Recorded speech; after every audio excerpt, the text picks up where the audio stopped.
Listen carefully, because almost no one will tell you this. You are not walking through a single straight line called your life. You are standing in a thin slice of an infinite structure, a cross-section of a reality where past, present, and future coexist right now. This is not poetry.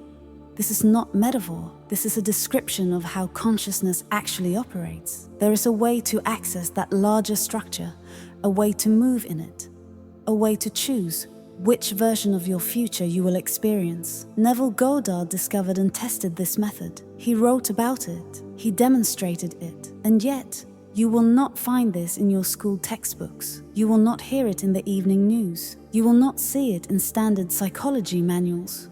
Why? Because once a person understands that he does not have to beg reality, does not have to chase opportunities, does not have to attract anything, but can select from futures that already exist, that person becomes very hard to control. A human being who realizes, I am the projector, not the screen, can no longer be manipulated in the old ways. Most people live in what we could call automatic mode. They wake up, scroll their phone, react to headlines, react to messages, react to bills, and then fall asleep inside the same story they never questioned. And then they wonder, why does nothing change? Why does my life keep repeating the same patterns? The answer is brutal and simple. They are constantly projecting internal states onto the universal mirror without knowing they are the ones doing it. Between waking and sleeping, there is a small window of enormous power. In that fragile threshold, when your body is still and your mind starts drifting,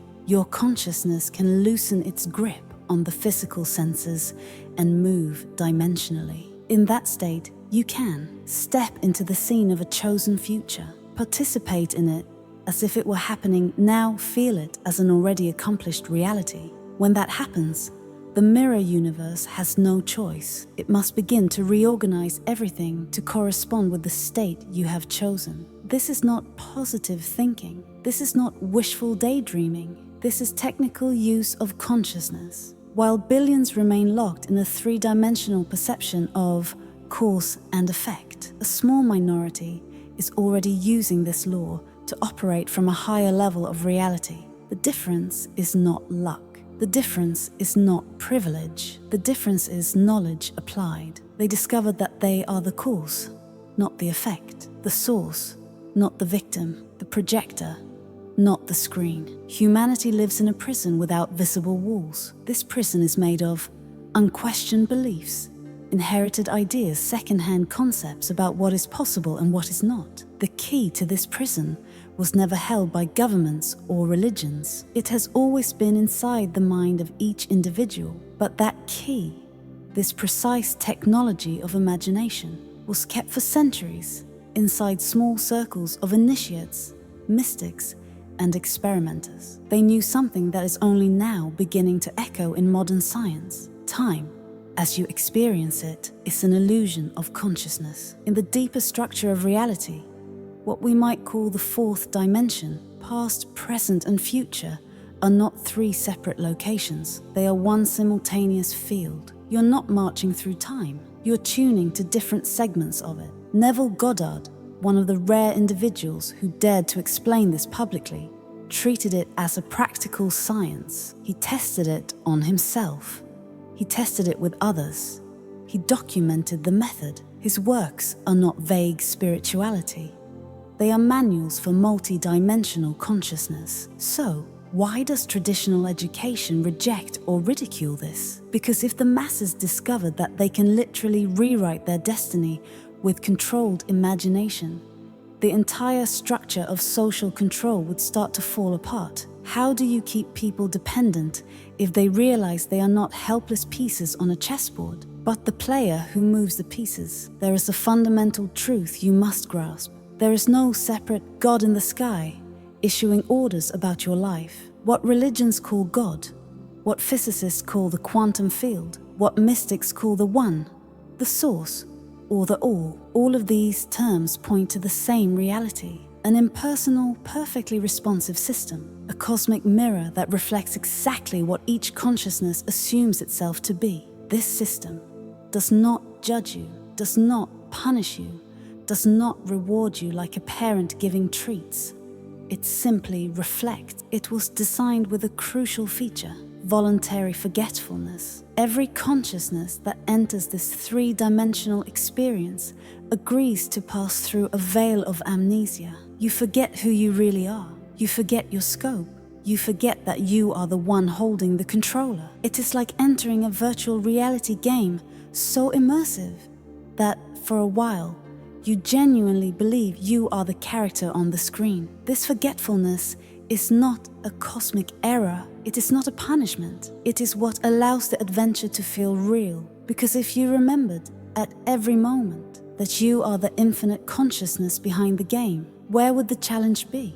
Where would growth be? Where would discovery be? Here is the paradox. Even though you forget your creative power, the mechanism keeps running. It never stops. Through unconscious assumptions, habitual fears, repetitive stories you tell yourself, emotional reactions, you are continuously selecting future experiences, whether you know it or not. Your suffering does not come from some cruel external force. It comes from the unconscious use of an unstoppable law. This video is not about comforting beliefs. It is a technical explanation of how your consciousness interacts with the dimensional fabric of reality and how you can begin to operate that mechanism on purpose. To truly understand how to mentally influence the future, you must first see how reality is structured. Consider the progression of dimensions.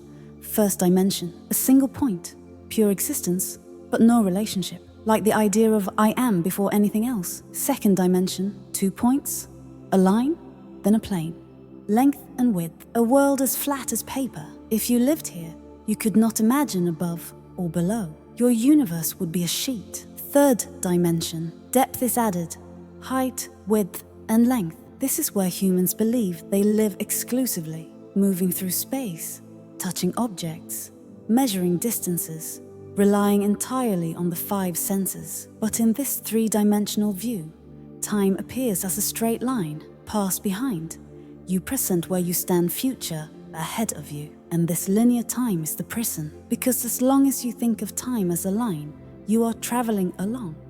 You will always feel at the mercy of what comes next. Now enter the 4th dimension. The 4th dimension is not a fantasy idea. It is the level where time itself is just another kind of space. Imagine all moments of your life, every memory, every potential, every future event existing together in one vast field. In this field, your future is not something that has not yet happened. It is something that already exists as a potential location. You do not create it from nothing.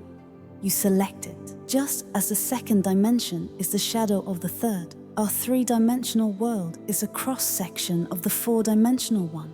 What you experience as reality is a slice passing through that field of possibilities. Neville discovered, through direct experience, that you possess a mental faculty capable of stepping beyond the limit of the 5 senses and entering this higher dimension. That faculty is your imagination, directed by will, not vague fantasies, not random daydreams, but focused, deliberate, sustained imagination. Every human being carries 2 radically different perspectives. The natural mind, governed by senses, obsessed with what can be seen, heard, touched, measured, says, I'll believe it when I see it, treats current circumstances as final. The creative mind, governed by conscious imagination, acts from desire, not from fear, says, I'll see it when I fully assume it, recognizes itself as the source, not the result. The natural mind is what ancient texts might call the carnal or purely sensory mind. It looks at the bank account and says, I am broke. That is the truth. It looks at the relationship and says, I am unloved.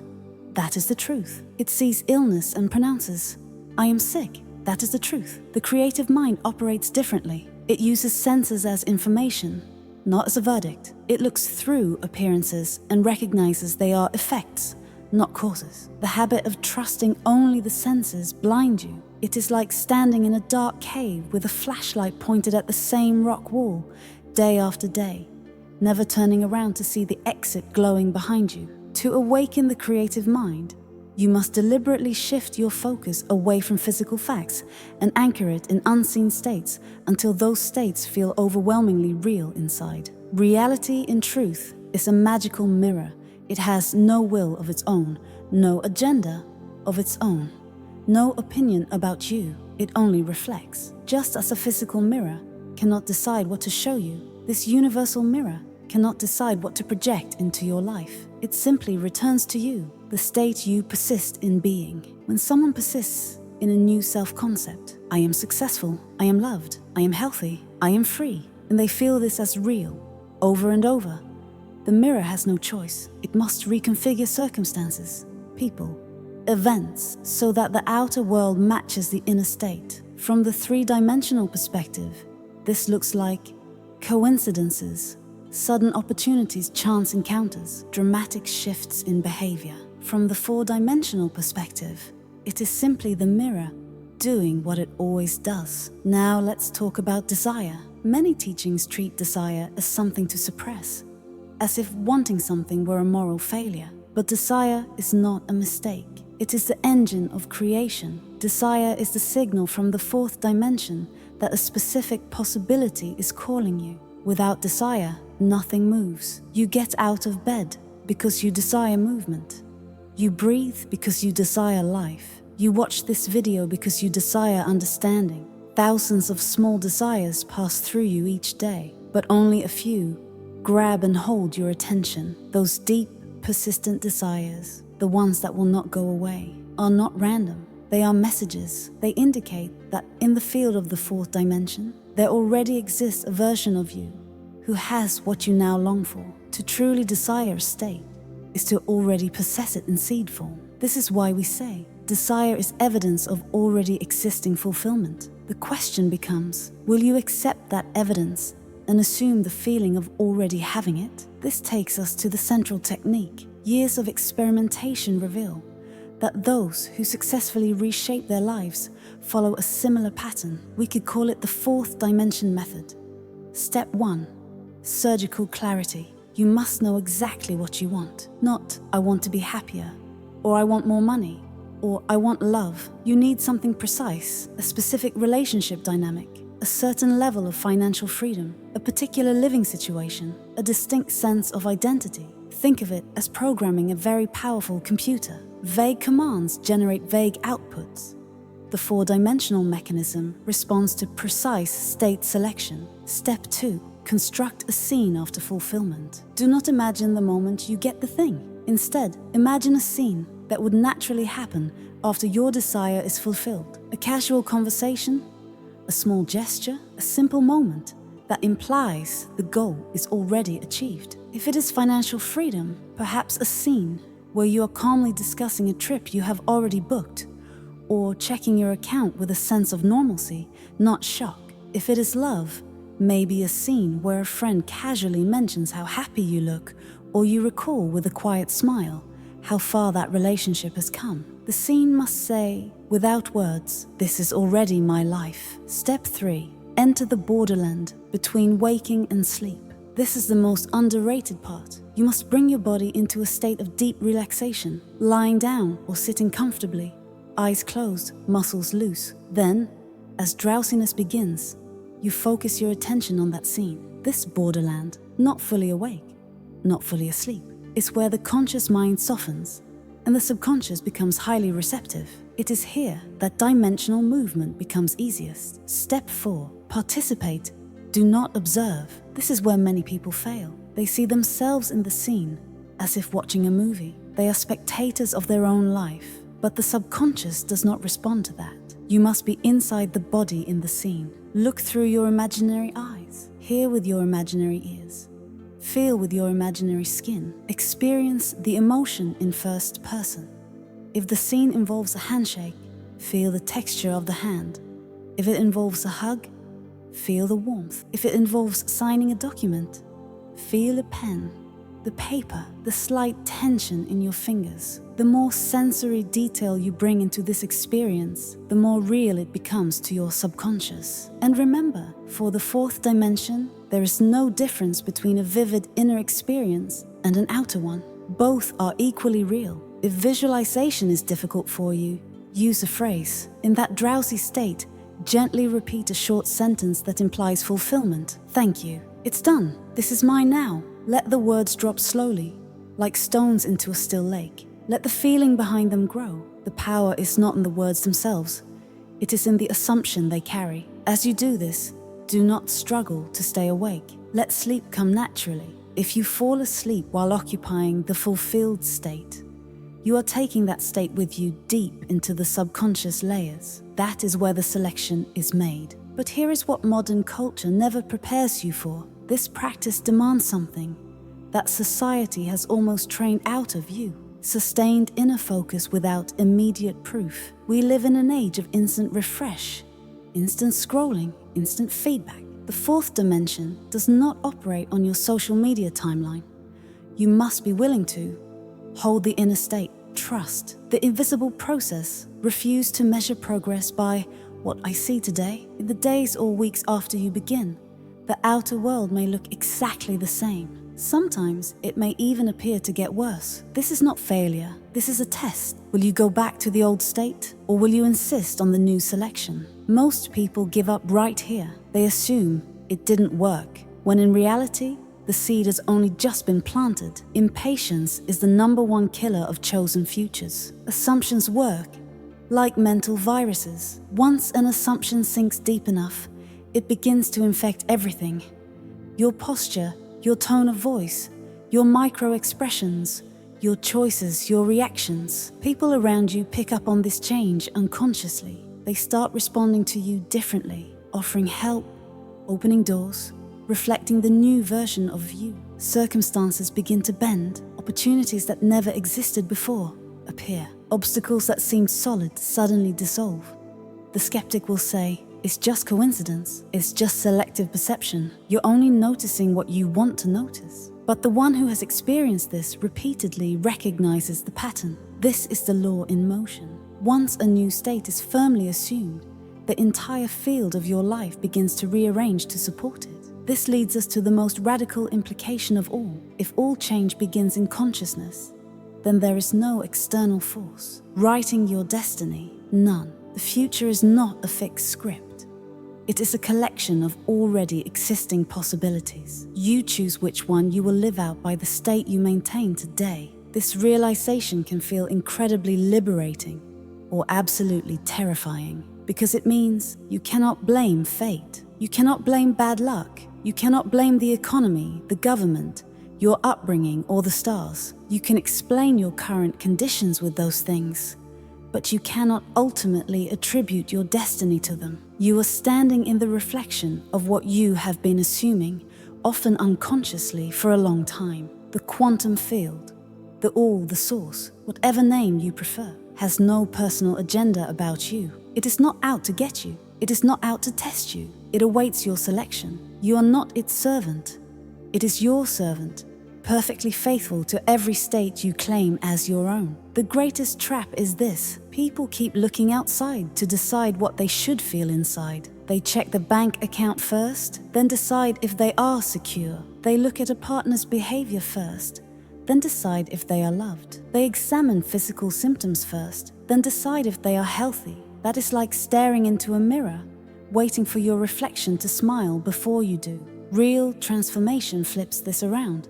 First, you smile inwardly. You assume security before the account changes. You assume love before the behavior changes. You assume health before the symptoms fade. Then the world, eventually, inevitably, must conform. The sequence is always inner change, outer reflection. Trying to reverse that is a recipe for permanent frustration. Every moment of your life is a dimensional crossroads. You may not feel it.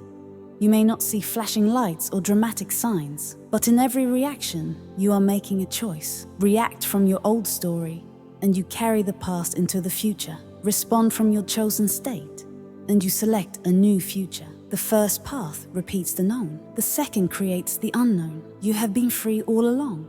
You simply didn't know how the system works. Now you do. So what do you do with this? You start small, but you start seriously. Not as a game to see if it works, but as if someone handed you medicine that could save your life. Tonight, not tomorrow, not when you have more time. not when you feel ready. Tonight before sleep, choose one specific desire. Craft one simple scene that implies it is already fulfilled. Relax your body.